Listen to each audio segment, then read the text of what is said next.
పేదల పక్షపాతి కాంగ్రెస్ పార్టీ. పేద మధ్యతరగతి వారు కూడా నాణ్యమైన సన్నబియ్యం తినాలనే లక్ష్యంతో దేశంలో ఎక్కడా లేని విధంగా తెలంగాణ రాష్ట్రంలో ముఖ్యమంత్రి రేవంత్ రెడ్డి సారథ్యంలోని కాంగ్రెస్ ప్రభుత్వం రేషన్ దుకాణాల ద్వారా సన్నబియ్యం పంపిణీకి శ్రీకారం చుట్టింది.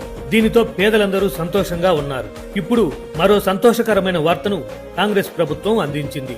గత బీఆర్ఎస్ ప్రభుత్వం రేషన్ షాపుల్లో బియ్యం తప్ప అన్ని బంద్ చేసిన నేపథ్యంలో ఇప్పుడు కాంగ్రెస్ ప్రభుత్వం ఇందిరమ్మ అభయహస్తం పేరుతో తాజాగా సన్న బియ్యంతో పాటు 9 రకాల సరుకులతో కిట్టును అందివ్వనున్నది.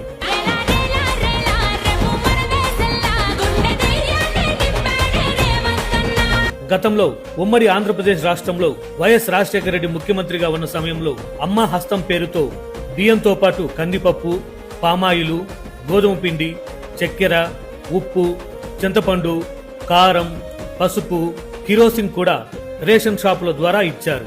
ఇప్పుడు అదే తరహాలో కిట్టును అందించనున్నది కాంగ్రెస్ ప్రభుత్వం. పేదల ఆకలి తీర్చేందుకు కాంగ్రెస్ ఎప్పుడూ కట్టుబడి ఉంటుంది. ఇది కదా పేదల ప్రభుత్వం, ఇది కదా ప్రజాపాలన.